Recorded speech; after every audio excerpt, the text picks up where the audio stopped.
Welcome back yet another new blog. আর এই ব্লগটা কি নিয়ে হচ্ছে সেটা টাইটেল থাম্বনেল দেখে বুঝে যাওয়ার কথা বাড়ানোর কিছু নাই। আগে দেখাইনি কি কি লিস্ট লাগবে আমার এই জিনিসটা বানানো। প্রথমে যে কাজটা সেটা হলো মুড়ি তো আছেই, মানে বাসার মধ্যে মুড়ি আছে, চানাচুর মনে হয় 2 প্রকারের নাই, আমার আনতে হবে আরেক প্রকার। যাই হোক, আর আমি আজকে বানানো শুরু করছি, আজকে কাজ শেষ করতে পারবো কিনা সেটাও বুঝতে পারতেছি না। তার মধ্যে কাঁচামরিচ আছে, পেঁয়াজ আছে, টমেটো সস, আবার গলায় ব্যথা বাইরে ভাই। তারপরে কাসুন্দি নাই, ডাবরি আছে বাসায়, তারপরে মুরগি, মানে আমার হাতের লেখা এত খারাপ ভাইরে ভাই, আর তাড়াতাড়ি করে লেখলে তো আরো খারাপ হয়ে যায়।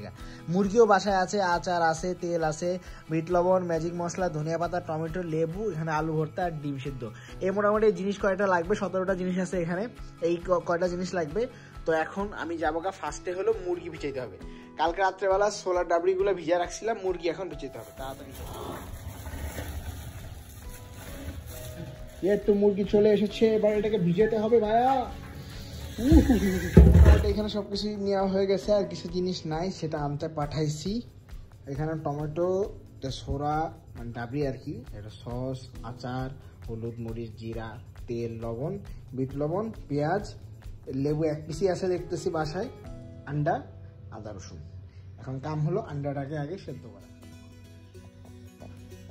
Hey, 1 2 3 out. Go. Caught.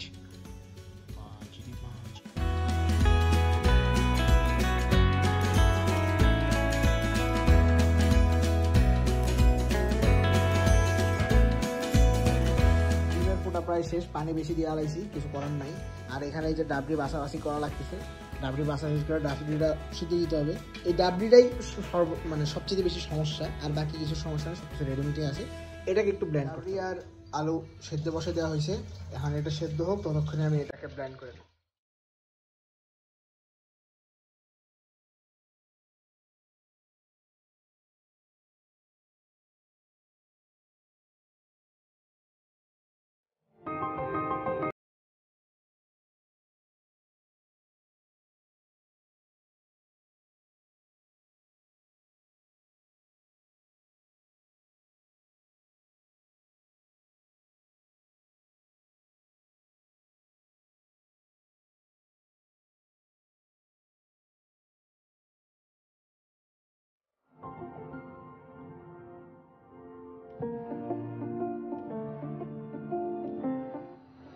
এই তো মুরগি কামি, এখানে কয়েক চামচ, 2 চামচ, 2 চামচ, 1 চামচ হলেই এই না। তারপরে ডিম পরে, এখানে হলো হলুদ, রসুন, মরিচ। বেশি হলে সমস্যা নেই, আমার খাবার আমি খাবো, অত প্যারা নাই, বন্ধও হয় না। বাইরে ভাই হাত আটকালে খালি পাগল উড়েও না, মরিচ দেখ না, মরিচ নাইও মরিতেছে বাইরে না ভাই, বাইরে বহুত কষ্ট হচ্ছে। তারপরে জিরা, ম্যাজিক মশলা পরে দেবেন, ম্যাজিক মশলা আগে দিলে স্বাদটা লাগে না। জিরা গুঁড়া গন্ধটা সেই, এর বাদ একটা না করে বিট লবণ, তারপরে সাধারণ লবণ,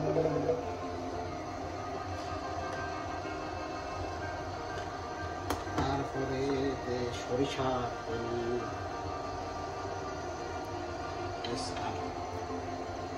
এরপরে অল্প করে সস দিয়ে দেবো, পিছলা যায় হাত, তেলের বাচ্চা হাত পিছলা করা হয়েছে। বাঙালি তো বুদ্ধি বেশি, জামা দিয়ে কাম শেষ ভাই। বেশি করে পড়িস না কিন্তু, সস আমার বেলায় খালি ফরেনা, তারপর টাস করে অনেকগুলো হবে। আরেকটু আরেকটু পরেও না, একটাস করে পড়বে, এখন দরকার নেই। পেঁয়াজটা আমরে কাটতে পারাইছি, সাথে একটু মশলা দিয়ে দিই, গুঁড়া দুধের মশলা, গুঁড়া দুধটা একটু বেশি ফেভারিট না। ডিম টিম পরে দেওয়া যাবে, আগে গোস্তটাকে কষায় নিতে হবে, মশলা পরে দিব। আর কিছু দেওয়া বাকি আছে নাই, গোস্তটা এখন ঠান্ডা গেছে, ঠান্ডা সারি তার আগে পানির মনে একটু বেশি হয়ে গেছে, তলায় পানি ছিল তো।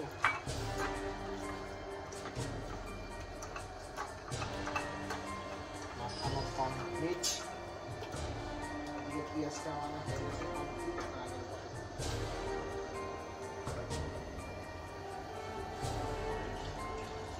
এসে পড়ছে কামন পেঁয়াজ, তাহলে পেঁয়াজটাও ডান। এবার মনে হয় একটু লবণ দিয়ে দিতে হবে, লবণ কম হিসেবে যদি বা খায় দেখিনি, কিন্তু আমার মনে হচ্ছে আমাদের কম আছে। তো এখন এটাকে সেদ্ধ করে নিতে হবে, সাথে কষায় নিব আর কি যতটুকু করা যায়, কারণ গোস্ত যদি মজা না হয় তাহলে তো অন্য কিছু মজা হইবে না। একটা ধুইয়া নেই ডান, ঢেকা দিতে দিবে রান্না করে আর ঢাকনা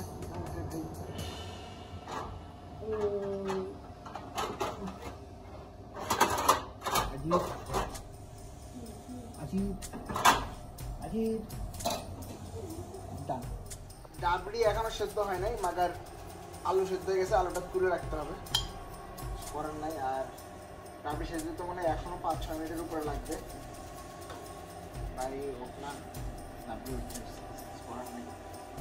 আর এইদিকে এটা চলতেছে রান্না, এটা কি অবস্থা দেখি একটু ভাই, একটা খবর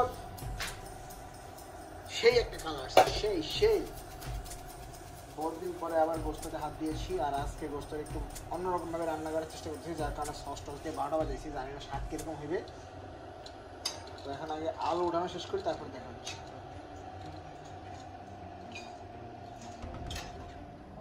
আলুটাকে আগেই ম্যাশ করে রাখি, ইয়াটা যেহেতু হয় নাই, ডাবলিটা এখন হয় না, ওটা যখন হবে তখন এটাকে আলাদা করে আপার করতে হবে। এখন আগে আলু ভর্তাটা করে ফেলি, ডাইরেক্ট পুরো আলু ভর্তা করে ফেলা যাবে।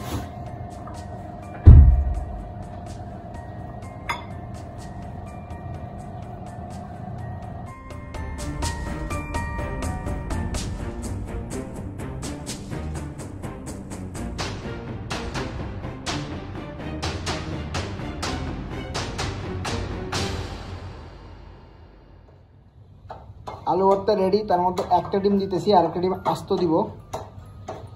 ও ভাই হাত জল এগুলো ডললে।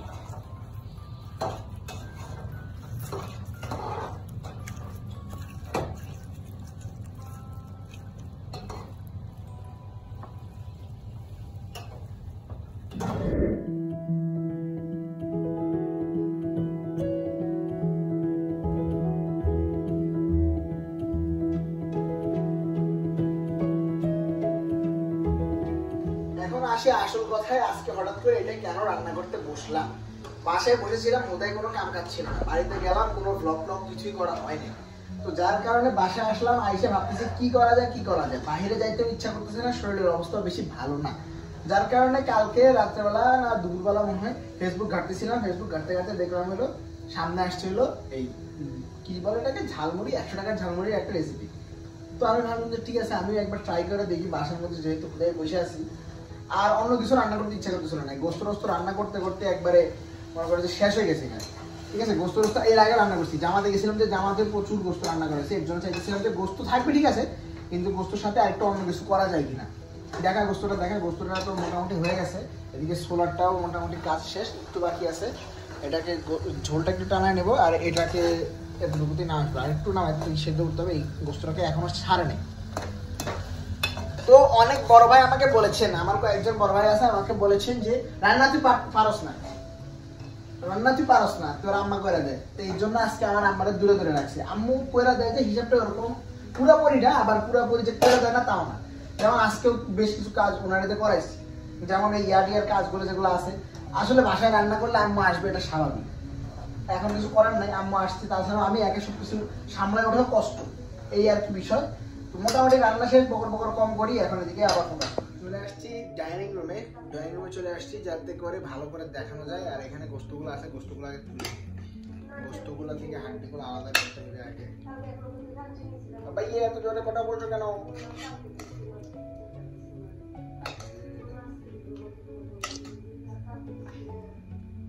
গোস্তগুলো থেকে ঝোলগুলো আলাদা করা হয়ে গেছে। এবার এটাকে এটার ভিতরে ঢালবো।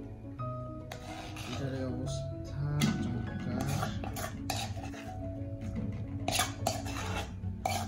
সবগুলো ঢেলে রাখি, এটা রাখবো, তবে কিছুটা ভর্তা রেখে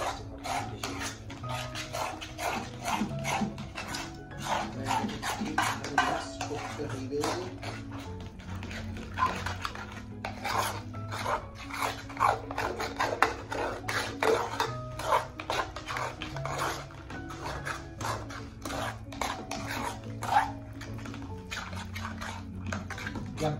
রেডি। এখানে আলু ভর্তা, এটা হলো আচার, তারপরে এখানে কিছুটা সরিষার তেল, লেবু, পেঁয়াজ, তারপরে ম্যাজিক মশলা, লবণ, মরিচের গুঁড়া, কাঁচামরিচ, তারপর ডিম, তারপরে এটাকে কি বলে টমেটো ডান। তারপরে এখানে আছে হলো মুড়ি আর চানাচুর। এইবার এখান থেকে আমার গোস্তগুলো আলাদা করতে হইবে, আর এই গোস্তগুলো এখনো ওইভাবে নরম হয়নি, চাইছিলাম আর একটু নরম করতে, বাট অনেকক্ষণ দেরি হয়ে যাবে, আর কিছু করার নেই, হাড্ডি করে আলাদা করতে হবে। গরম আছে এখনো অনেকক্ষণ আগে নামাইছি, গরমটা এখন রয়ে গেছে।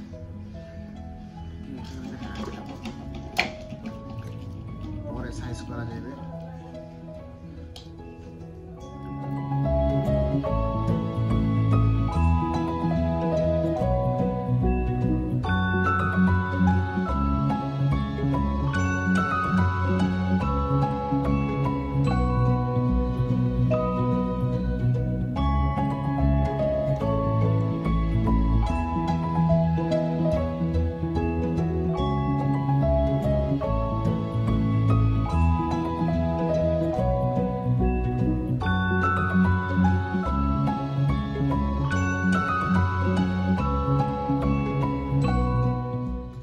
আমার ডো কমপ্লিট, এবার মুড়ি ঢালার পালা। আর ডো কিছুটা ওখানে উঠায় রাখা হয়েছে, কারণ অনেক বেশি হয়ে গেছে। মুড়ি পুরোটা ঢালবো, ঢালা ফেলে খিদা লাগছে, এতক্ষণ ধরে কাম করতেছি, খিদা তো লাগবে।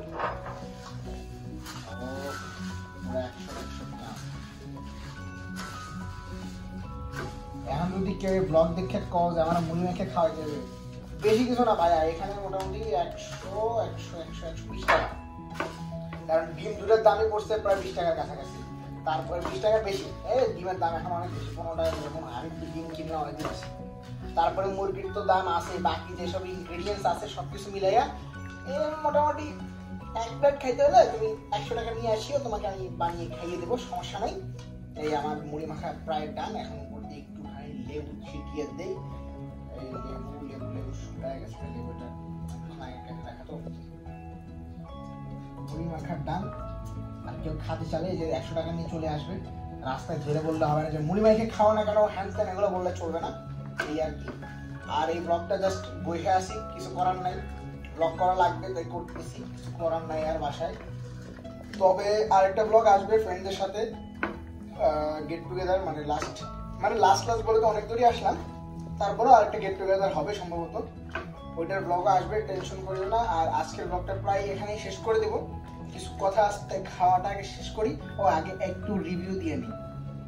দেখতে কিন্তু চমলক্ষ হয়েছে। হ্যাঁ,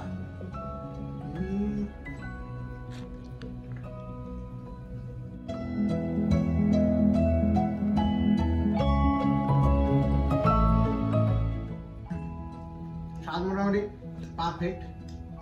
এক প্লেট 200 টাকা বিক্রি করা যাবে, এখানে আরো বেশি দিয়ে বিক্রি করা যাবে, প্রায় 350 টাকা বিক্রি করা যাবে যদি এক প্লেট করে বিক্রি করি। আর এখানে যা আছে প্রায় 3 থেকে 4 প্লেট হবে, কারণ যদি 5 স্টারের মুড়ি খেতে দেয়, এতগুলো করে মুড়ি দেয় না, অতএব প্রচুর পরিমাণে মুড়ি আছে। খাওয়া শেষ করি, একটু কথা আছে যেটা পার্সোনাল বলতে হবে। খাওয়া দাওয়া শেষ, সোনার বাংলাদেশ চলে আসলাম ইন্ড দেওয়ার জন্য।